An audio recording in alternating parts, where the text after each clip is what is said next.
ఇదిగోండి కాఫీ.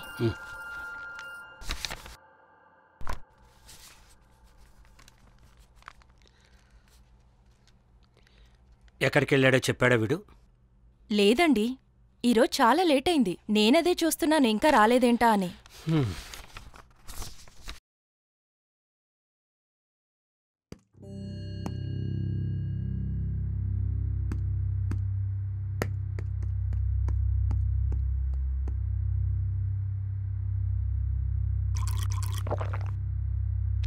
ఎక్కడికెళ్ళావరా ఇప్పటిదాకా? ఆడుకోనికి వెళ్ళానా? 24 గంటలు ఆటలు ఆటలు అంటూ తిరిగితే ఏం చేద్దామని జీవితంలో? ఆడుకోవడం తప్ప ఏంది? ఆడుకోవడం తప్పు కాదురా. కాలేజ్ అయిపోయిన తర్వాత గ్రౌండ్కి వెళ్ళి ఆడుకోవాలి, లేదా ఉద్యోగం అయిపోయిన తర్వాత ఆట విడుపు కోసం గ్రౌండ్కి వెళ్ళి ఆడుకోవాలి. అంతే తప్ప 24 గంటలు కాలేజీ మానేసి ఆట ఆట అంటూ గ్రౌండ్లో తిరిగితే జీవితం చంకరాగిపోతుంది. అబ్బా, రాగానే ఏంటండి గొడవ వాడితో? అయ్యో, సారు మాకు దొరికేది ఇప్పుడే కదా, లేకపోతే వాలీబాల్ ఆడుతూ ఎంత బిజీగా ఉంటారో నవాబు గారు. రే, చదువుకుని ఉద్యోగం చేస్తే 4 వేళ్లు లోపలికెళ్తాయిరా. 24 గంటలు ఆట ఆట అని తిరిగితే ఉపయోగం లేదురా. అంటే మీ దృష్టిలో బతుకున్న వాళ్ళంతా చదువుకున్న వాళ్ళేనా? చదువు లేకపోతే దేనికి పనికిరామా? అలా అనుకుంటే క్రికెట్కో గాడ్ సచిన్ టెండూల్కర్ ఏం చదువుకున్నాడు? అలాగే మన దేశ ప్రధానమంత్రి నరేంద్ర మోదీ ఏం చదువుకున్నాడు?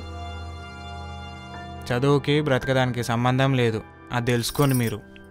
చూసావా, చిన్నపిల్లాడనుకున్నాం, బాగా మాటలు చెప్తున్నాడు. అరే చిన్నా, ఏంట్రా ఇది? నాన్నతో అలాగేనా మాట్లాడేది?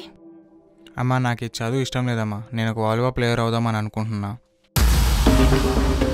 వాలీబాల్ ప్లేయర్ అవుతావా?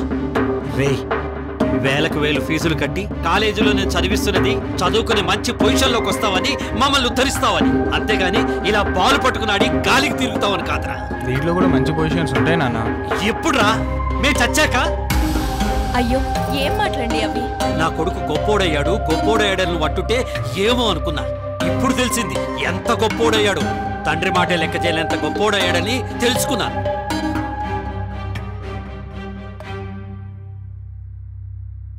అరే చిన్నా, ఈ ఆటలన్నీ వదిలేరా, చదువుకుంటానని చెప్పు. నా డిసిషన్లో అయితే ఏ మార్పు లేదమ్మా. మీకోసం నా ఇష్టాన్ని నేను కాదనుకోలేను.